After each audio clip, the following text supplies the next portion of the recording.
इतनी ज़्यादा चालाक औरत है कि जैसे ही एक जो है हैशटैग जो है चला, मतलब कुछ रिएक्शन चैनल से, रेडिट से, तो चालू अपनी तो सब जगह जो है इधर इधर इधर नज़र रखती है अपनी, कहाँ किसने कैसे कमेंट किए, भाभी को कितनी ट्रोलिंग हो रही है, मुझे कैसे कमेंट्स आ रहे हैं, मुझे कौन से कमेंट्स रखने हैं, कौन से डिलीट करने हैं। तो इसकी नज़र में बहुत जल्दी आ जाती है सारी चीज़ें। तो अब ये जो हैशटैग रिजाज लाइफ मैटर चल रहा है वो चालू तक पहुंच गया है, और उसका रिस्पॉन्स देते हुए ही चालू ने बहुत लंबे टाइम तक चालू ने अपनी बहन के ऊपर चीज़ों को, कंटेंट को खींचा, लेकिन मैनिपुलेट कर कर, साथ में माँ को शामिल करके। और माँ से याद आया, भाई साहब हंसते हंसते मेरे पेट दुख गए कि लाइक सीरियसली 6-7 दिन में ऐसा क्या बदल गया भाई, कि जो अम्मी अपना पहना हुआ कुर्ता देने पर भी चिल्ला के कह रही थी पिज़्ज़ा तुमने क्यों दिया, ये नहीं पहनो, वो मत पहनो, और वो अपना बिना पहने हुए नया फ्रेश सूट निकाल कर अपनी बेटी को दे रही हैं। क्या चक्कर है? क्या जादू की छड़ी घुमा दी है, या फिर इसने धमकी दी है उनको कि अब तुम्हारा बाहर आना जाना बंद, एक्स्ट्रा सूट बनाना बंद, बाहर का खाना पीना बंद, बाहर घुमाना फिराना बंद? क्योंकि भाई भाभी बहुत कम टाइम के लिए लेकर जाते हैं ना अम्मी को बाहर, साल भर में एक दफ़ा सूट बनाने के लिए, ईश्वर कलेक्शन के लिए, या शादी पार्टी किसी की एनिवर्सरी हुई तो वो बाहर बुफे खिलाने के लिए। और चालू हर वजह से लेकर जाती है, बिना वजह की लेकर जाती है, जो कि अम्मी को घूमना फिरना बहुत ज़्यादा पसंद है, प्लस सूट बनाने के लिए। तो और क्या हुआ है, चालू का व्लॉग तो खैर आ गया है, बहुत सारी चीज़ें हैं। चलिए तो रिव्यू शुरू करते हैं। Hi friends, welcome back to my channel. Channel में न्यू है तो चैनल को सब्सक्राइब कर ले, और साथ ही साथ बेल आइकन प्रेस कर दे, जिससे कि हमारे आने वाली वीडियो की नोटिफिकेशंस आपको पहले ही मिल जाए। तो फ्रेंड्स, हम नमाज़ पढ़ेंगे तो ये लाजमी है, हमें दिखाना ही दिखाना है। अगर फ़नी नमाज़ पढ़ेंगे तो हम कैमरा अपने हाथ में ले लेंगे, और अगर हम नमाज़ पढ़ेंगे तो चालू फ़नी अपने हाथ में कैमरा ले लेंगे, लेकिन दिखाएंगे। क्योंकि भाभी नमाज नहीं पढ़ती है, लेकिन हम पढ़ पढ़ कर आपको दिखाएंगे, क्योंकि इबादत तो हमारे और अल्लाह के बीच में होती है। हम इबादत करते हैं, अल्लाह तक पहुंच जाती है। अल्लाह, हम कहीं पर भी इबादत कर रहे हैं, इवन हम अगर मन में भी कलमा पढ़ रहे हैं, दरूद शरीफ पढ़ रहे हैं, अस्तगफार पढ़ रहे हैं, माफ़ी मांग रहे हैं, शुक्रिया अदा कर रहे हैं, वो सब अल्लाह तक पहुँच जाता है। लेकिन हमें उसको शूट करने की और मुँह से चिल्ला चिल्ला कर बोलने की ज़रूरत नहीं है, क्योंकि वो हमारे मन की आवाज़ भी समझ जाते हैं और उन तक पहुंच जाती है। लेकिन नहीं फ्रेंड्स, हम तो ब्लॉगर हैं, हम तो हर चीज़ शूट कर कर दिखाएंगे। और भाई ये कैसी नमाज है? अब आप एक बात बताओ, मेरी अम्मी को घुटनों की प्रॉब्लम थी, इनकी डॉक्टर खाला की तरफ से, पर इस तरह से कुर्सी पर नमाज तो मैंने बिल्कुल ही अजीब तरीके से देखा है। इस तरह की कुर्सी की नमाज जो है ना, वो सिर्फ और सिर्फ मस्जिद में अलाउड है। क्यों? क्योंकि मस्जिद में आप टेबल नहीं रख सकते हो, तो उस तरह से जिनको घुटनों की तकलीफ है, डॉक्टर ने मना किया हुआ है कि भाई आप घुटने नहीं मोड़ सकते, वरना उससे तुम्हारे लिए और ज़्यादा हार्म और ज़्यादा नुकसान हो सकता है। तो अल्लाह ताला की तरफ से इस चीज़ के लिए रियायत है कि आप कुर्सी पर बैठकर आप पढ़ सकते हो, बट आपको नमाज नहीं छोड़नी है। बट जैसे चालू अपी की कंडीशन है, जैसे इनकी खाला की कंडीशन है, तो ये घर में अदा करती हैं। तो घर में ही जब इन्होंने टेबल भी ली हुई है और इन्होंने वहाँ पर एक कुर्सी भी है, तो कुर्सी को नमाज की किबले की डायरेक्शन में रख कर वहाँ पर आप टेबल पर नमाज पढ़ सकते हो। एटलीस्ट आप कम से कम खुदा की बारगाह में सजदा तो करो। ये क्या तुमने गर्दन झुका ली और हो गई? ये तो उन लोगों के लिए आया है, इशारे से भी नमाज आई है। अगर आप बिल्कुल हिल ढुल नहीं सकते, यानी कि कुछ लोगों को अगर ऐसी प्रॉब्लम हो जाती है कमर की, या उनको स्पाइनल में कुछ प्रॉब्लम हो जाती है और वो हिल डुल नहीं पाते हैं, लेकिन फिर भी अल्लाह ताला की तरफ से ये आया है कि आप इशारे से भी नमाज अदा कर सकते हैं, यानी कि आप लेटे लेटे बिस्तर पर भी नमाज अदा कर सकते हैं, वो भी अल्लाह के यहाँ कबूल हो जाती है। तो क्या आपको लगता है कि इसकी इतनी बुरी कंडीशन है? मेरी अम्मी को घुटनों की तकलीफ थी और काफ़ी साल से थी, तो जब तक वो मोड़ पाती थी तब तक तो ठीक था, लेकिन जब मोड़ने पर उनको बहुत ज़्यादा तकलीफ होने लगी तो वो कुर्सी और टेबल पर नमाज अदा करती थी। और कैसे नमाज अदा करती थी? डाइनिंग टेबल और कुर्सी थी, और डाइनिंग टेबल पर जानमाज बिछाती थी, और बाकायदा वो सजदा करती थी टेबल पर, क्योंकि वो अल्लाह के लिए सजदा है। और सजदा तो सजदे के तरीके से ही होता है ना, यानी कि आपकी पेशानी और नोज जो है वो ज़मीन पर टिकनी चाहिए, और ज़मीन ना हो तो जैसे टेबल पे झुक सकते हो, क्योंकि आप ज़मीन पर नहीं बैठ सकते, तो वहाँ पर टिकनी चाहिए, तभी तो आपको सजदा माना जाता है। ये तो उन लोगों के लिए है जो बहुत ही ज़्यादा मजबूर हों। तो क्या आपको लगता है कि चालू अपनी इतनी मजबूर है कि ये टेबल पर भी नहीं टिका सकती है कि अपनी नाक को और अपनी पेशानी को कि सजदा कर सके? जानमाज बिछी होती नहीं है, घर का इनका आता पता है नहीं। हाँ ठीक है, साफ सुथरा हो तो सकता है भाई पाक ही हो। और ये सारी बातें जो मेरे मुस्लिम भाई बहन हैं वो तो सब जानते ही हैं, ये उनके लिए है। जो मेरे नॉन मुस्लिम भाई बहन हैं जिनको जानकारी नहीं है, तो ये उनको जानकारी देने के लिए मैं ये सारी डिटेल में बता रही हूँ कि जो चीज़ें ये दिखाते हैं ना, बिल्कुल अनोखी ही चीज़ें दिखाते हैं। आया है, ऐसे नहीं है कि आप ऐसे नहीं पढ़ सकते अगर आपकी मजबूरी है, क्योंकि अल्लाह ताला ने अगर इतने सारे कानून बनाए हैं तो रियायत भी बहुत सारी दी है। अब चलो बड़ी बात करते हैं कि भाई हो सकता है डॉक्टर ने इसको जमीन पर बैठने के लिए मना करा हो, हालांकि इसको कोई भी प्रॉब्लम नहीं है, नथिंग, इसको कुछ भी प्रॉब्लम नहीं है। और जब 7वां महीना लग जाता है ना, तब और भी कोई दिक्कत नहीं होती है, बल्कि 7वें महीने से तो ये कहते हैं कि जितना आप अपनी बॉडी को फ्लेक्सिबल रखोगे उतना ही डिलीवरी के टाइम पर आपको आसानी होगी, और ये आगे चलकर आपको ही फायदा देने वाला है। पर लोगों को ये लगता है, बहुत सारी, ऐसे नहीं कि चालू अप्पी जैसी न जाने कितनी ऐसी औरतें होंगी, उनको उस टाइम तो बहुत ज़्यादा बुरा लगता है, लेकिन आफ्टर डिलीवरी जब उनको वो सारी चीज़ें फील होती है और वो महसूस करती हैं ना, तब उनको समझ में आता है कि काश हमने ये सारी चीज़ें कर ली होती।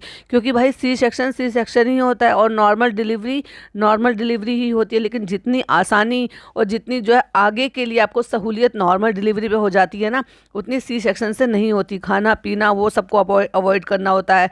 4-6 महीने आपको ना वेट उठाना है, ना कुछ और करना है, अपने बच्चे के काम करने लायक भी आप नहीं रहते हो। नॉर्मल डिलीवरी में तो आप खुद ही दूसरे तीसरे दिन से ही अपने बच्चे के काम खुद से करने शुरू कर देते हो। एक बंदे को तो बस इसी चीज़ के लिए घिराए रखो। अब मैं तो बस इसलिए सोचती हूँ, हंसी भी आती है मुझे, और कई बार ऐसे सोचकर मुझे ये फिक्र होती है कि भाई ये क्या करेगी, ये कहेगी अम्मी मुझसे नहीं संभल रहा, तुम ही पकड़ो बच्चे को, मेरे तो खुद ही पेट दुख रहा है। क्योंकि जब वो इतने सारे टाके लगेंगे पेट में तो ये क्या करेगी, फनी हमसे उठा नहीं जा रहा, फनी हाथ पकड़ के हमें उठाओ, फनी बेबी को पकड़ो। क्योंकि इसकी प्रेगनेंसी अनोखी है तो इसकी डिलीवरी भी अनोखी ही होगी। और अगर इसे भाभी की तरह डिलीवरी के बाद साइड इफेक्ट हुए तो सोच कर देखो भाई साहब ये क्या करने वाली है, क्योंकि ये तो अभी पगलेट है। और भाभी ने उस चीज पर कि मुझे ऐसे हो रहा था वैसे हो रहा था, भाई कितना भर भर के झूठ बोला है।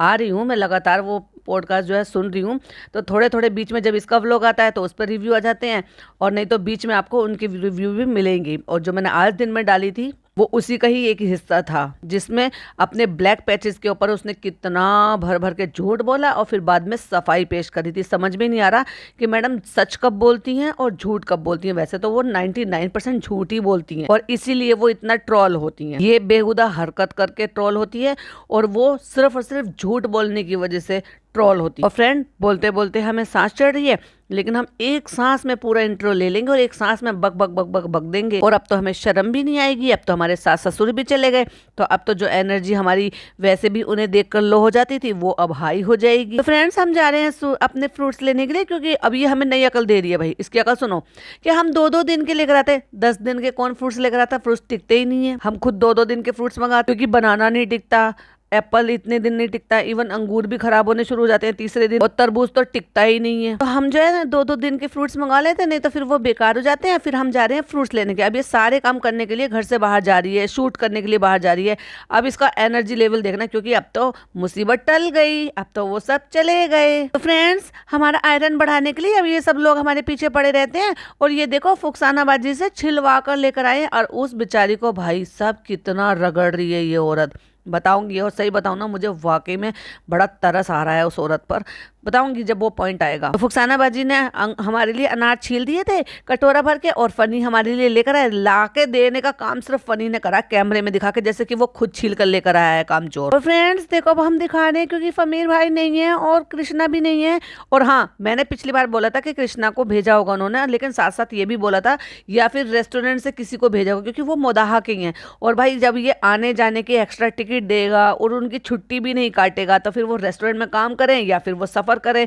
और सफर करेंगे तो इस बहाने से अपनी फैमिली से मिलने का भी मौका मिल जाएगा। तो वहां से किसी को भी साथ में भेज दिया होगा इसने रेस्टोरेंट में से, और वो अपने घर भी मिलाए हैं, और उनको आने जाने का भी फ्री हो गया, और उनके मम्मी पापा को भी साथ में कोई चला गया। क्योंकि कृष्णा तो होली से पहले ही चला गया था, क्योंकि उसको तो अपना त्योहार मनाना था ना। और समीर भाई नहीं है, तो इसलिए देखो हम गाड़ी पर कपड़ा मार रहे हैं। और पिछले व्लॉग में क्या दिखा था, फ्रेंड हमारी देखो गाड़ी कितनी गंदी हो गई है। तो तू भी कभी हाथ पल्ला कुछ हिला लिया कर भाई, कुछ चला लिया कर। तू थोड़ी ना प्रेग्नेंट है, तेरी बीवी तो प्रेग्नेंट है कि वो हाथ पल्ला नहीं हिलाती है। वैसे बाय द वे चालू ने तो यही कहा था वी आर प्रेग्नेंट, तो शायद इसीलिए हाथ पल्ला नहीं हिलाता होगा। अब इसको कोई ये बताओ, क्या कोई कह सकता है कि ये मार्च चल रहा है? पूरी दुनिया कह रही है ये मार्च चल रहा है, तुम बेवकूफ हो, तुम कहो कि नहीं ये मार्च नहीं चल रहा, ये जून चल रहा है। फ्रेंड यहाँ पे इफ्तारी की तैयारी चल रही है। हाँ भैया समोसा कितने रुपए किलो है? ओफो, ये तो वही वाली बात हो गई। एप्पल जो है वो कितने रुपए लीटर दिए हैं आपने? बहन जी आप बोतल नहीं लेकर आई? किलो नहीं है भाई, 15 का एक है। ओफो, 15 का एक है। चलो अपनी कुछ ज्यादा कम रेट नहीं रख लिए भाई। हमारे यहाँ पे इतना बेहतरीन 8 रुपए का और 10 रुपए का 2 रेट है। 8 रुपए और 10 रुपए का बहुत ही बेहतरीन वाला समोसा मिलता है, जिसमें एक पनीर की क्यूब होती है, अच्छे से मटर डली होती है और स्टफिंग तो बहुत ही यम होती है। अब हमें नहीं पता इनके यहाँ के समोसे कैसे बन रहे हैं कैसे नहीं बन रहे हैं, लेकिन वो 15 रुपए का दे रहा है। हाँ, अलग अलग रेस्टोरेंट के अलग अलग रेट भी होंगे। कहीं जगह आपको 50 रुपए का भी मिलता है, 40 रुपए का भी समोसा मिलता है। तो फ्रेंड्स तरबूज और खरबूजे भी ले लिया, और आज हरा वाला तरबूज लिया है हमने। वो नहीं लिया है जिसको मतीरा कहते हैं, वही लिया है जिसको एक्चुअल में खरबूजा कहते हैं, यानी कि वो चित्तेदार वाला, ग्रीन और लाइट ग्रीन होता है वो वाला तरबूज। हम बचपने में मोदाहा खाते थे। भाई तुझे मोदाहा की बहुत याद आती है, तुझे भी और तेरी बीवी को भी, तो तुम क्यों नहीं सेटल हो जाते वहां पर? वैसे भी तू रेस्टोरेंट तो जाता नहीं है, तो जैसे यहाँ से चला रहा है काम मोबाइल पे, ऐसे ही मोबाइल पे वहां से काम चला लियो। कम से कम अपने माँ बाप के पास तो रहेगा। और माँ बाप से याद आया भाई, मुझे इतना बुरा लगा सचमुच में से। मैंने फिर बाद में बहुत सोचा, मैंने कहा यार ये क्या आदमी है, इसको इतनी भी जरा भी शर्म नहीं है। ये इस बार ईद पर जाने वाला नहीं है, गारंटी दे रही हूँ मैं आपको। 99.9%, सिर्फ 0.1% ऐसा है कि ये जाए और ये आ जाए। हालांकि हम तो यही राय दे रहे हैं कि ये जाए फ्लाइट से और ईद अपने घर की करे, अपनी बहन से मिले। साल भर में इसकी बहन एक बार आती है ना। और इतना भी नहीं होता कि वो अपने भाई से मिल ले। वो यहाँ पर आती है साल भर में, फिर चली जाएगी तो फिर साल भर में नजर आएगी। और ये निठल्लू आदमी कहता है हमारी मजबूरी है, हम जा नहीं पाएंगे, तो हम सोचेंगे, हम कहेंगे इंशाल्लाह वो यहाँ पे आ जाए। और वो 1 से लाख यहाँ पर नहीं आएगी, लिख कर ले लो। क्योंकि वो जिस तरह की लेडी है ना, मैं उनको बहुत अच्छी तरीके से समझ गई हूँ, और वो बहुत इज्जतदार लेडी है। क्योंकि उनकी 2-3 बातों से, जो इनके व्लॉग से हमें पता चली ना, उससे समझ में आ गया कि वो इस चीज़ को, इस जो इनका जो ये हुतियापा है ना, उसको वो बिल्कुल भी पसंद नहीं करती है। बचकानी हरकतें उसको बिल्कुल भी पसंद नहीं है। बेहुदगी बेपर्दगी उनको बिल्कुल पसंद नहीं है। यही वजह है कि वो ना अपने बच्चों के व्लॉग में आती है और ना अपनी ननद के व्लॉग में, सॉरी अपनी भाभी के व्लॉग में आना चाहती है। इवन इसका और उसका 36 का आंकड़ा रहता है, क्योंकि जितनी बेहूदगी हरकतें इतनी इसकी है ना, इतनी ही वो सिंसियर है। और ये बात फनी बहुत अच्छी तरीके से जानता है, इसलिए वो दोनों में पैचअप भी नहीं कराना चाहता। और वही थी जिसने इस लड़की के लिए सबसे पहले मना किया था कि ये हमारे घर में बहू बनकर नहीं आएगी। क्यों? क्योंकि उसकी मर्जी नहीं थी, तो इसलिए इतने दिन तक टिका रहा। और जब अपनी घर की बेटियां होती है ना, किसी चीज़ के लिए कहती हैं ना, भले के लिए, तो माँ बाप उन बातों को पानी देते हैं और समझते हैं। और यही वजह था कि 9 साल तक 8 साल तक इनका रिश्ता जो है ना, लव अफेयर चलता रहा, लेकिन शादी के लिए कोई तैयार नहीं हो रहा था। और ये धीरे धीरे करके 35-36 साल के हो गए दोनों, बूढ़ा बूढ़ी इन द सेंस, मतलब वो ओल्ड एज नहीं, मतलब एक तरीके से जो मिड एज में आ जाते हैं। हमारे यहाँ देसी लैंग्वेज में उसको यही बोलते हैं, बड़ा बूढ़ा हो रहा है। फ्रेंड यहाँ से हम राइट ले लेते हैं, फ्रेंड यहाँ से रास्ता बंद हो रहा है, फ्रेंड्स हम आगे घर, फ्रेंड्स हम सामान निकाले थे, फ्रेंड्स हम ऊपर आ गए। फ्रेंड्स आज इतना रास्ता, ये क्या व्लॉगिंग है, शर्म नहीं आती तुम लोगों को? फ्रेंड्स देख लो, हम अपने ऊपरी मन से कह रहे, कितना सूना सूना लग रहा है, अम्मा पापा नहीं है। और अम्मा पापा से याद आया, पिछले वाले व्लॉग में क्या लिख रखा था, मिस यू अम्मा पापा। तो तुम में इतने गट्स होने चाहिए थे कि तुम अपने प्यार मोहब्बत से उनको रोकती कि नहीं अम्मा पापा इस बार ईद यहीं की करो, और हम बाजी से बात कर लेंगे। मैं खुद जाकर बाजी को रिसीव करके ले आऊंगा कि इस बार ईद यहाँ पर मनाएंगे। और नहीं तो बाजी अगर कोई बात नहीं अपने ससुराल में ईद मनाएगी, तो मैं दूसरे दिन जाकर उसको फ्लाइट से ले आऊंगा, ताकि वो यहाँ आ जाए आपके पास मिलने के लिए। वैसे भी तो वो ईद वाले दिन अपने घर पे अपने ससुराल में ईद मनाती है, और उसके बाद इनके यहाँ मिलने के लिए आती है। मतलब एक मुदाहा के मुदाहा में ही वो ईद अपने ससुराल में मनाती है। और वही एक अच्छी निशानी है कि एक सेंसिबल और एक सिंसियर लड़की की, जो एक सिंसियर मैरिड लड़की है, जो अपने ससुराल को और अपने मायके को किस तरह से तवज्जो देती है, जिसको जितना देना चाहिए एक्चुअली में ना मायका छोड़ती है और ना ससुराल के कायदे कानून छोड़ती है। और फ्रेंड्स देखो, हमने जो ना टिंट लगाया है, ना लिपस्टिक लगाई है, कुछ नहीं लगाया, तो देखो हमारा चेहरा कैसा लग रहा है। ये है हमारी एक्चुअली स्किन। देखो जरा एक स्क्रीनशॉट लगाया है। अदरवाइज तो हम रोजे तो रख नहीं रहे हैं, लेकिन फिर भी हम टिंट पिंट लगा के घूमते हैं। कश्मीर की कली दिखना है ना हमें, तो अपने गाल गुलाबी करके, नोज रेड करके, ठुड्डी पे भी लगा के, के और होठों पे भी लगा के। फ्रेंड्स, बड़ा सुना सुना सा लग रहा है। यहाँ पे पूरी इफ्तारी की तैयारी होती थी। इफ्तारी का टाइम होता, बेचारी फुकसाना बाजी को लगा देते तैयारी करने में, फिर उनकी अम्मा उठ जाती थी उनकी हेल्प करने में। और इतने बेशरम लोग हैं, मतलब इसके परिवार वाले। और सही में बताऊं ना, इनकी अम्मी तो इतनी निकम्मी है ना भाई साहब, क्या बताऊं मैं। अभी वो पॉइंट आएगा फिर बताऊंगी मैं ये क्यों कह रही हूँ। तो फ्रेंड, हमने कैमरा लगा दिया, ये हम काटेंगे अपने तरबूजे और खरबूजे। भाई कितना बड़ा काम कर रहा है तू व्लॉगिंग में, ओह माय गॉड।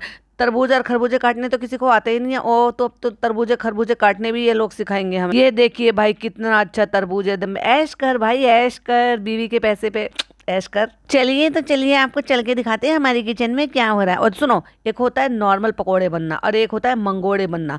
मंगोड़े बनने के लिए जिम्मेदारी थोड़ी सी ज़्यादा हो जाती है। क्यों? उसके लिए दाल भिगोनी पड़ती है, फिर दाल को दरदरा करके ग्राइंड करना पड़ता है, एंड देन उसमें मसाले मिलाकर उसमें पालक या फिर आप जो आलू प्याज जो भी डालना चाहो। इट मीन्स आपका जो बेस होता है वो बेसन का नहीं होता है, वो आपका दाल का होता है। तो उसमें जिम्मेदारी ज़्यादा बढ़ जाती है। और इस अकेली औरत पर जो कि खुद रोज़े से रहती है, उसको अकेला यहाँ पे काम धंधा छोड़ करने के लिए और खुद मटकते फिर रहे हैं। मेरे हिसाब से तो फुकसाना बाजी को अगर इतनी समझ होगी ना, और वो समझ गई इन सारी चीज़ों को, और इनको अगर फील हो रहा होगा, दोबारा इसके घर में कदम नहीं रखेगी भाई वो, ना अम्मा पापा के साथ ना अम्मा पापा के बगैर। और देखा नहीं आपने, गौर नहीं फरमाया कि अम्मा पापा के जाने के बाद से फुकसाना बाजी कितनी शांत हो गई है, एक शब्द सुनने को नहीं मिला उनके मुंह से। तो फ्रेंड, आज हमारे किचन में पकड़ रहे हैं मंगोड़े, मतलब फरमाइशी प्रोग्राम। तो देख लो इनकी जीभ कितनी लपलपाती रहती है, ये भी शर्म कर लो कि भाई तू रोजे से है, तेरी बीवी तो रोजे से भी नहीं है, तो वो भी तो और रोजे से है, तो थोड़ा हल्का काम, थोड़ा झटपट वाला ही काम करा। और 2 लोग थे और आज जो है पूरी फैमिली तुम्हारे यहाँ पे इफ्तार के लिए आ रही थी, तो क्या तुम 2-3 लोग नीचे जाकर इफ्तार नहीं कर सकते थे? और शर्म तो आती नहीं इसकी अम्मी निकम्मी को।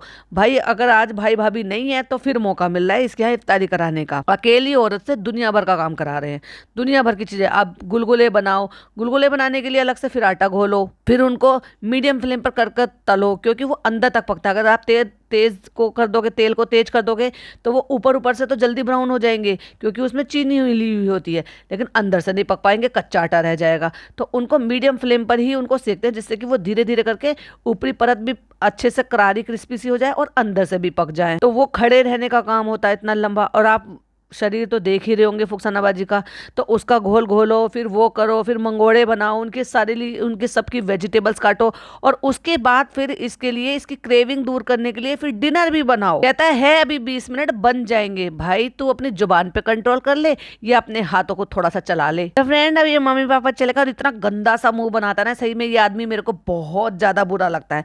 मम्मी पापा चले गए हैं तो बस हम 3 ही लोग हैं, तो आज जो है हमारे नीचे से सब अफ्तियार करने के लिए ऊपर आ रहे हैं, क्योंकि भाई भाभी नहीं है। वाह, भाई भाभी नहीं है तो वो पूरी फैमिली, पूरा खानदान इस औरत के ऊपर आ रहा है, जिससे कि वो अकेली बैठकर सारी जिम्मेदारियां उठाएगी, फिर सब खा पी के चले जाएंगे, फिर उसके बाद वो बर्तन धोएगी, फिर उसके बाद वो डिनर बनाएगी। इस तरह से रगड़ने के लिए इसको। और पैसे क्या देने वाली है? वही जो मोदाहा में रेट चल रहे हैं, यहाँ रख तो 30,000 रुपये महीने के दे, जितना ये काम कर रही है ना बेटा, समझ में आ जाएगा तेरे को कि ये तुम्हें कितना वहां पे फायदा दे रही है। तो जरा अपने व्लॉग में खोलकर ये और बता दो कि तुमने यहाँ पर रख तो लिया कि वो अपने बच्चों से, अपने पति से दूर रहकर तुम्हारी सेवा करने के लिए रह रही है, तो पर कम से कम उसको उतनी पेमेंट भी तो मिलनी चाहिए जिससे कि वो भी खुश हो जाए कि चलो मैं एक्स्ट्रा अर्निंग कर रही हूँ अपने बच्चों के लिए, तो चलो अगर एक्स्ट्रा काम है तो चालू बताना जरूर कि कितने पैसे पे कर रही हो यहाँ पर फुकसाना बाजी को, वरना तुम्हें कोई अधिकार नहीं है उसी पेमेंट में इनको यहाँ पर रोक कर रखने का जिस पेमेंट में ये वहां पे काम करती है। क्योंकि एट दी एंड वहां पर अपने टाइम से काम करती है और उसके बाद अपनी फैमिली के बीच में लौट जाती है। एक्स्ट्रा काम एक्स्ट्रा टाइम पर नहीं होते हैं। एकदम सूना सा हो गया घर। तू तो चाहती थी जल्दी से सूना हो जाए और जल्दी से भाग जाएं वो लोग यहाँ से। कोई बात नहीं, देखो अब मजबूरी तो थी, वहां से बाजी आ रही है और तू इतना बड़ा बेशरम है कि वो उनको अपनी बेटी से मिलना है पर तुझे अपनी बहन से नहीं मिलना। भाई इतना भी नमक हरामीपना क्या हो गया? सगे भाई बहन सिर्फ 2 ही भाई बहन है, ऐसे भी नहीं कि भाई उसका कोई और भाई हो या तेरी कोई और बहन हो। 2 ही भाई बहन है साल भर में। और मैंने देखा, भाई मैंने देखा, सही बताऊं ना, ये लोग जब वहाँ पे हज करने के लिए गए थे तो उसके बाद जहाँ इनकी बहन रहती है दमाम में, तो ये वहाँ पर गए थे। उसकी बहन ने इनको घुमाया फिराया, 3 दिन ये उनके यहाँ पे रुके थे। वाकई में उसने अपनी मोहब्बत से सब कुछ दिखाया। इवन उसने गिफ्ट में ब्रेसलेट भी, गोल्ड की ब्रेसलेट भी दी थी इसको। और उसकी जो बच्चे हैं वो इतना ज़्यादा अटैच हैं इसके फ़नी के साथ। और इस नालायक को बहन की तो छोड़ो, उन मासूम से बच्चों का भी ख्याल नहीं आता। कब देखा आपने कि ये उनसे वीडियो कॉल कर रहा है या नॉर्मल कॉल कर रहा है या उनकी राजी खुशी बता रहा है? अगर वो आपके साथ जुड़े हुए हैं और उससे पहले भी आपने उनको दिखाया है, उनके बारे में बातें की हैं, जब तुम व्लॉग वहाँ से बनाते हो, मोदाहा से बनाते हो, तब वो फीचर होते हैं, तो ऑडियंस को पूरा अधिकार है कि उनके बारे में आप जिक्र करो। लेकिन चालू को वो मंजूर नहीं है कि भाई मैं जिक्र करूं, क्योंकि शक्ल नहीं दिखा सकती हो तुम अपनी ननद की, पर जिक्र तो कर सकती हो, उनकी राजी खुशी तो बता सकती हो, बच्चों से तो बात करवा सकती हो, वीडियो कॉल तो करवा सकती हो, उनकी बताओ तो सकते। बस इतना कर देती है कि साल भर में हर बार ईद पे उसके लिए एक जोड़ी कपड़ा भिजवा देती है, जब अपने सास ससुर के लिए कपड़ा खरीदती है। माँ बाप को दोनों बच्चों के बारे में सोचना पड़ता है। हाँ, अब तुझे समझ में आ रहा है, क्योंकि तू माँ बनने वाली है भाई, तू अभी भी नहीं सुधरी। दोनों बच्चों के बारे में नहीं, माँ बाप को जितने भी बच्चे होते हैं उतने बच्चों के बारे में सोचना पड़ता है। तो तेरे मुंह से ये अच्छी बात नहीं लग रही भाई। तू अपने माँ बाप को, तेरे माँ बाप भले ही सारे बच्चों को बराबर प्यार कर ले, सारे बच्चों के बारे में सोच लें, लेकिन एक अकेली औलाद माँ बाप के बारे में नहीं सोच सकती। वो तूने साबित किया, जब भी तो तू उनको छोड़ कर आ गया चंद पैसों के लिए। अरे आज की डेट में जो है पैसे से जो है क्या तुम अपना आखिरत सुधार सकते हो क्या? खाली हाथ आए हो, खाली हाथ ही जाना है। तो जितनी दौलत के ऊपर तू यहाँ पर ऐश कर रहा है ना, अपने अमाल लेकर क्या जाएगा यहाँ से, दुनिया से। लेकिन मुझे तो ये लगता है कि इस इंसान का तो वही फंडा है, जीने के हैं 4 दिन, बाकी हैं बेकार दिन। तो बस ये यही सोच रहा है कि जो 4 दिन जिंदगी के हैं उनको ऐश और आराम से जी लो, बाकी के तो बाद में मरने के बाद देखेंगे। तो मुझे ऐसा लगता है इस आदमी का यही फंडा है। बातें बड़ी बड़ी करवा लो लेकिन इनसे ज्ञान बंटवा लो। तो फ्रेंड्स, ये रही चालू की जो है इफ्तारी, जो हमने कैमरा सेट करके रख कर दिखा दिया है। वो ऊपर बैठ गई है, हम नीचे बैठ गए हैं और आज का इफ्तार हो गई है। अब हो जाता है अगला दिन, अगले दिन है पूरे खानदान की इफ्तारी। और हमने बता दिया अपने ब्लॉग में, भाई भाभी का व्लॉग आया है या नहीं आया, लेकिन हमने अपने ब्लॉग में बता दिया है कि भाई भाभी बाहर जा रहे हैं। कैमरे में दिखाकर झुक के कहता है ये रही चालू की प्लेट। और देखो अब 3 लोग हैं और सिर्फ 2 लोग और थे, इसकी मम्मी और पापा, तो डिस्पोजेबल प्लेट में जो सब नाश्ते पानी निकलते थे, खाए जाते थे। और अब 3 लोग हैं तो पूरे घर की मेहमान की प्लेटें निकल गई। वाह रे वाह भाई, चालू कितनी चालू हो रहे थे तू। और बेटी कैसी है, कितनी अजीब लग रही है, पैर खोल के चौड़ा के ऐसी कुर्सी पे, ऐसे कौन बैठता है यार। और मटक मटक के इसने ये रेड सूट पहन तो लिया, ये जो पहनकर बैठी हुई है यहाँ पर, देखो मैंने स्क्रीनशॉट लगाया कैसे पैर खोलकर बैठी हुई है। लेकिन इसकी पता नहीं फिटिंग की वजह है, ये क्या प्रॉब्लम है कि इसके चाक इतने ऊंचे हैं कि इसके चाक में से इसका जो बैली है वो सब चमक रहा था। जब ये नीचे अपनी अम्मी के किचन में जाएगी ना, तब मैं वहां पर आपको उसी पॉइंट पर बताऊंगी और दिखाऊंगी भी। फ्रेंड, अल्हम्दुलिल्लाह से हमारी नमाज मुकम्मल हो गई है। देख लो हमने दूसरी नमाज भी दिखा दी आपको। तो फ्रेंड्स, ग्रोसरी का सारा सामान खत्म हो गया, तो मैं सारी सब्जियां, ग्रोसरी का सारा सामान लेके आ गए हूँ। चलो भाई फुकसाना बाजी, अब ये सारा सामान तुम्हारे मैं लगवाने में, सेट करवाने में मदद कर दूंगा। और देखो कितना सारा सामान लेकर आ गया है, पालक वालक, इतनी दुनिया भर की चीजें लेकर आ गया है, जिससे कि उस सारी सब्जियों को काटना, पीटना, बनाना, सेट करना, वो सब उस बेचारी फुकसाना बाजी को करना पड़ेगा। चलो भाई देखते हैं क्या खा रहे हैं। ओफो, इतना हेल्दी हेल्दी खाना। और ये जो खा रही है ना, इसको 1 मील बॉल बोलते हैं, यानी कि इसमें जो पनीर है, पनीर को सौटे किया गया होता है, वेजिटेबल्स होती है, वेजिटेबल्स होती हैं, और इनको साथ में डालकर खाया जाता है। और एक डिप और बनाई जाती है जो कि पनीर और दही की होती है, जिसमें काली मिर्च, चिली फ्लेक्स डाला जाता है, थोड़ा सा नींबू निचोड़ दो और उसको ब्लेंड कर दो और इतनी अच्छी डिप बन जाती है। वो आप वेजिटेबल के ऊपर डालो और अच्छे से खाओ, उसको बड़ा ही अच्छा लगता है वो। ये क्या है सब ये? और देखो स्वीट कॉर्न को कह रही है ये क्या, ये है बेबी कॉर्न। भाई पढ़ने से पहले, सीखने से पहले, बोलने से पहले एक बार देख तो ले कि क्या बोल रही है, क्या कर रही है। फ्लो में बेचारी इतना बोल गई कि हम इतना अच्छा हेल्दी खाना खा रहे हैं कि हम, और इसमें लेट्यूस भी पड़े हुए हैं, जो ग्रीन पत्ते देख रहे हो ना, ये लेट्यूस है, प्याज है इसमें, और टमाटर डला हुआ है, और येलो कलर की बेल पेपर पड़ी हुई है, और स्वीट कॉर्न है, चने हैं और स्प्राउट्स है। जो चने हैं और स्प्राउट्स हैं वो ये डेफिनेटली मार्केट से लेकर आई होगी, क्योंकि अगर इसने घर पर स्प्राउट बनाए होते तो इसके लिए भी चालू पे कंटेंट खींच लेती। लेकिन पिज्जा की प्लेट पनीर नहीं दिखाई दे रहा है, लेकिन चालू की प्लेट में हमें पनीर दिखाई दे रहा है। कौन है ये, कौन है पिज्जा? इसको बेबी कॉर्न नहीं कहते, इसको कॉर्न कहते हैं, और इसको स्वीट कॉर्न कहते हैं, क्योंकि ये अमेरिकन कॉर्न है जो कि मोटा दाना बड़ा होता है, इसमें हल्का सा स्वीट होता है। हमको भी प्रोटीन की जरूरत है और पिज्जा को भी प्रोटीन की जरूरत है। और जैसे ही वो कैमरा लेकर आया, इनने फट से ये दुपट्टा ओढ़ लिया होगा, इसने पीछे डाल रखा होगा, क्योंकि ये ऐसी है ही नहीं कि कैमरा ना हो और ये फिर भी इस तरह से इसको पहनकर बैठी रहे। फिर वो अपने लिए तो बनाती है, फिर वो साथ में हमें भी दे देती। मैंने क्या कहा, अगर पिज्जा कोई चीज कर रही है तो ये अपने बलबूते पे उससे करवा रही है, क्योंकि उसको इसको भी उससे फायदा होगा तो उसको फायदा होगा। मतलब मुझे होना चाहिए, मुझे होना है तो तुम्हें होना चाहिए। मुझे नहीं हो रहा है तो अगर मैंने छोड़ दिया था, मैंने कंसीव कर लिया था, मैंने सब कुछ ठूसा था, तो तू भी सब कुछ ठूस और तू भी अपना वेट गेन कर। बाढ़ में गया तेरा डायबिटीज। अल्लाह तुम्हारा भला करे। पिज्जा अपने लिए बना रही थी तो उसमें क्या ही बात हो गई, मैंने आपको भी दे दिया। नहीं भाई, तुझे ये सामान मंगाकर इसीलिए दिया है। अब हमें कहानी सुनने को मिल रही है, हेल्दी खाओ, हेल्दी हेल्दी बहुत जरूरी है। अब समझ में आया, जब 7वां महीना लग गया है, 2-2.5 साल से तू इसको अनहेल्दी खिला रहा है, अनहेल्दी जिला रहा है, और तब तेरे को समझ में नहीं आया कि जब तुमने ये बुरा हाल बना दिया। भाई ये ओवरवेट है और डेफिनेटली बेबी बिल्कुल ओवरवेट ही होगा इसका, इतना खाना पीना। क्योंकि मेरी जानकारी में है, किसी कोई बता रही थी, मेरी सिस्टर है ना, उनकी कोई रिश्तेदारी में थे, तो वो बता रही थी कि उन्होंने मतलब इतना खाया पिया था, खूब दबा के खाते थे भाई, उनके बेबी का ओवरवेट हो गया था। डॉक्टर ने उनको डांटा कि डिलीवरी कैसे होगी। तो फ्रेंड्स हम आ गए हैं नीचे और अब यहाँ पे थोड़ी देर हम आराम कर रहे हैं और अम्मी यहाँ पे नमाज पढ़ रही हैं। और देख लो, हमारे सास ससुर के जाने से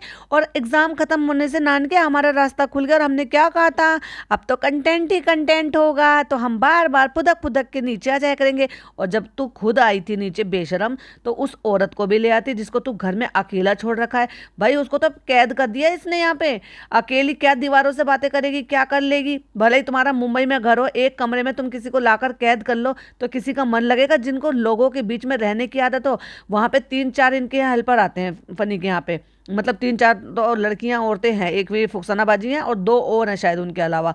फिर भी कोई ना कोई आया गया उनके यहाँ लगा रहता, तो इनको उन लोगों के बीच में रहने की आदत है। और तुम यहाँ पर लाकर उसको अकेले छोड़ दो। और जब तू खुद आ रही थी नीचे, तो खुद नीचे नहीं ला सकती थी, तेरी अम्मी के यहाँ उसकी एंट्री नहीं है क्या। और यहाँ बैठी है बेटी खाला नमाज हो गई। हाँ नमाज हो गई, चलो हमने दिखा दिया, देखो अम्मी नमाज पढ़ रही हैं, अभी हम पढ़ कर आए हैं। फनी भी पढ़ता है, बेटी खाला भी पढ़ती हैं, फुकसानाबाजी भी कभी कभी पढ़ लेती है, हम दिखा देते हैं। लेकिन हमारी भाभी नमाज नहीं पढ़ती हैं। और अब इसकी क्रेविंग दूर करने की तैयारी। अम्मी तो भैया ऐसे हो गई हैं जैसे मक्खन की तरह से पिघल गई हैं। ऐसा लग रहा है जैसे मक्खन पे किसी ने जो है या तो कढ़ाई में मक्खन डाल दिया है, या मक्खन पे वो जो गन आती है ना जिससे पिघला देते हैं, वो जो मास्टर शेफ के पास होती हैं, उससे ऐसे लग रहा है जैसे बटर की तरह अम्मी पिघलती जा रही है। ओह माय गॉड, सूट भी दे रही हैं, क्रेविंग भी दूर कर रही हैं, अपनी प्यारी सी बेटी से मुस्कुरा मुस्कुरा के भी बात कर रही हैं, फिर से लाड प्यार लल्लो चप्पो चालू हो गई है। एंड देन उसको क्रेविंग दूर करने के लिए बिरयानी अपने हाथों से बना रही हैं और कपड़े दे रही हैं, वो भी नया नया सूट। ओह माय गॉड, ये क्या हो गया। अम्मी आप ठीक तो हैं। ओहो हो, अम्मी को लगता है कुछ हो गया है। फ्रेंड्स कल हम गए थे वहाँ पे, हमने बिरयानी खाई थी वहाँ पे चिकन वाली, लेकिन हमारी मन नहीं भरा, हमारी रूह नहीं भरी। तो हमने सोचा कि अम्मी से कहेंगे, तो हमने कल ही सोच लिया था बेटा कि तुम्हें हम चिकन बिरयानी बना के खिलाएंगे जैसे हम बनाते हैं। और फिर फ्रेंड्स हमने सोचा कि उसमें हमें प्रोटीन भी मिल जाएगा। प्रोटीन बिरयानी में खाना अलग होता है, और प्रोटीन खाने के लिए चिकन को सिर्फ काली मिर्च में बॉईल करना अलग होता है। कि काली मिर्च डालो, उसमें नमक डालो और उसको बॉईल करो, और उसको फिर सूप बनाकर उसके रेशे रेशे निकालकर उसमें पियो।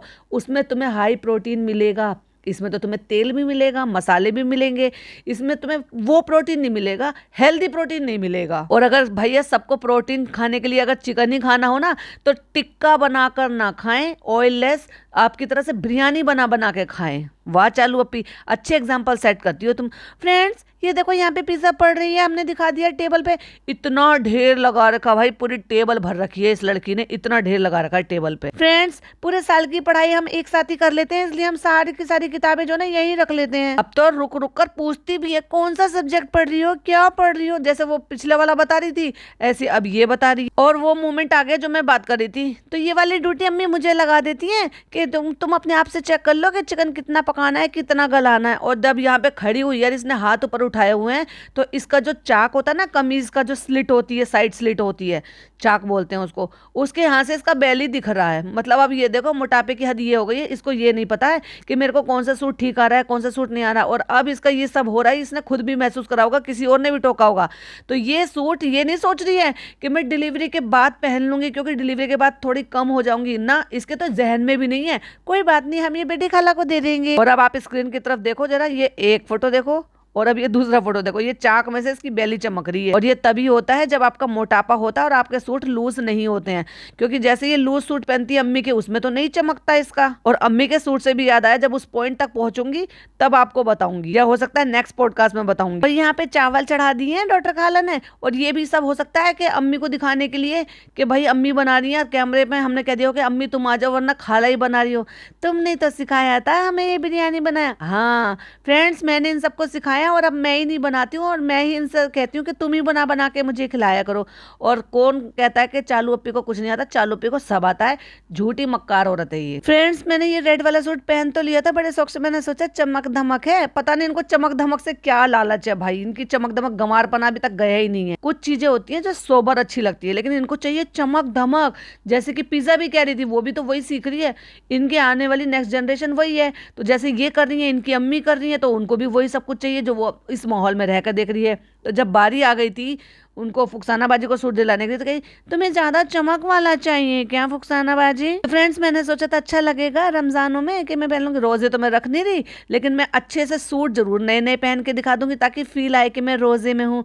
तो हमने सोचा कि अम्मी से सूट ले लेते हैं। अब देखो अम्मी बैठी है जमीन पर आलती पालती मार के, भैया अपनी अलमारी खोलकर। जब माँ ऐसी है तो भाई बेटी से तुम क्या ही उम्मीद कर सकते हो? अम्मी की अलमारी एक भी जमी हुई नहीं है, और कितने डायलॉग बाजी मारी थी, अच्छा नु हमारी चालू देखो हमारी अलमारी देखो, हम अपने कितने अच्छे से कपड़े जमा के रखते हैं और प्रेस करा के सही से रखते हैं, दुपट्टे पट्टे सब एक साथ मैच करके। और अम्मी की अलमारी पर नजर मारो जरा, एक स्क्रीनशॉट लगाया है। अम्मी कह रही है कुछ और पहन लो, ये बहुत टाइट है ना सूट। मैंने कहा था ना किसी ने तो टोका है इसको, क्योंकि इसकी चाक पे से बेली चमक रही है, तो इसलिए अब ये सूट बदल दिया। झूठ बोल दिया कि गर्मी लग रही है, जबकि इस सूट को कब से पहनकर बैठी है। इसी सूट को ये पहले पहना इसने, फिर इसी सूट में इसने नमाज पढ़ी, इसी में इसने रोजा अफ्तार किया, फिर इसी में ये वहां पे जो वो 1 पॉट मील खा रही थी बैठी हुई पिज्जा के साथ अपने कमरे में, वहां पर भी पहन के बैठी थी। अब ये नीचे भी पहन के आ गई। अगर इसको गर्मी लग रही थी और ये इसको टाइट ही था तो ये भाई 1 मिनट बिना इसको बर्दाश्त करती और पहले ही बदल लेती। तो अम्मी निकाल के दे रही है, ठीक है बेटा हम तुम्हें ये कपड़े दे, कहती है अम्मी कोई पहना हुआ सूट दे दो। अम्मी कहती नहीं बेटा ये वाला पहन लो, ये हमने पहना नहीं है एक बार भी। ओह माय गॉड, मैं तो ऐसे मेरी तो आंखें बड़ी हो गई हैं, ये वही अम्मी है जो अभी पहनी हुई कमीज को देने के लिए भी पिज्जा को डांट रही थी कि मेरे कपड़े क्यों दे दिए। लेकिन गर्मी लग रही होगी ना बेटा, सिल्क वाला है तो इसलिए इसमें गर्मी लग रही होगी, तो कोई सा भी सूट दे दो अम्मी। कोई सा नहीं दूंगी बेटा, मैं तुम्हें नया सूट दूंगी, तुम मेरा नया नया सूट पहनो। क्योंकि इसने भाई या तो धमकाया है अम्मी को, धमकी दी है, या फिर अल्टीमेटम इस चीज का दिया कि मैं अब तुम्हें बाहर नहीं लेकर जाऊंगी, ना तुम्हें सूट लाऊंगी, ना तुम्हें कुछ करूंगी।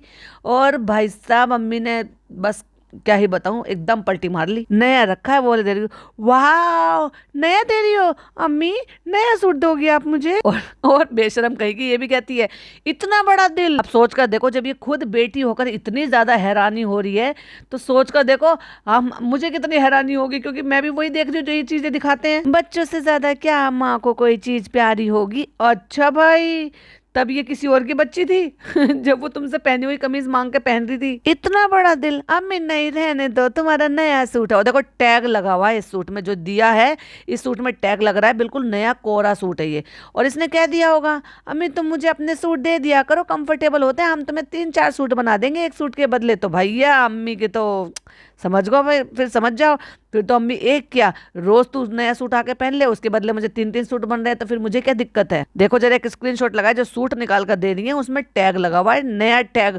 मतलब ये घर में सूट टैग फाड़ फाड़ कर नए सूट कोरे पहनते हैं भैया, घर में पहनने के लिए भी, यहाँ आने जाने के लिए भी ये सोचते हैं कि ये वाला सूट पहन लें या किसी और अच्छे ओकेशन के लिए पहने। मतलब अगर घर से बाहर निकल रहे हो आप कहीं पर भी जाने के लिए, चाहे डॉक्टर के क्लिनिक जा रहे हो या कहीं किसी से मिलने के लिए जा रहे हो या बैंक जा रहे हो, जैसे मैं कि आज बैंक गई हूँ, तो ऐसे में तो कभी भी टैग वाले सूट तो बिल्कुल भी नहीं पहने जाते। वो तभी होते हैं जब किसी के स्पेशल किसी के यहाँ जा रहे हो या कोई ऐसा छोटा मोटा कोई फंक्शन हो, टैग वाले सूट तो तभी काम आते हैं भाई हमारे यहाँ। और आई एम श्योर आप सब भी यही सोचते होंगे, कोरा सूट तभी पहने जब किसी के यहाँ कुछ अच्छा ओकेशन हो या कोई ऐसा ओकेशन वाला मौका हो, बाहर जाने के लिए, सब्जियां लाने के लिए, डॉक्टर के विजिट करने के लिए, या फिर जो है बैंक वगैरह जाने के लिए। कौन टैग तोड़कर नए सूट पहनता है बिल्कुल कोरे? नया दे रही हो अम्मी, अम्मी नया मत दो, देखो आपका सूट है आप पहनना, कोई बात नहीं बेटा तुम पहन लो। और इसके आगे का जो पॉडकास्ट है, जो पॉइंट्स हैं, वो भाई साहब मैं नेक्स्ट पॉडकास्ट में वहीं से शुरुआत करूंगी जहां से छोड़कर जा रही हूँ।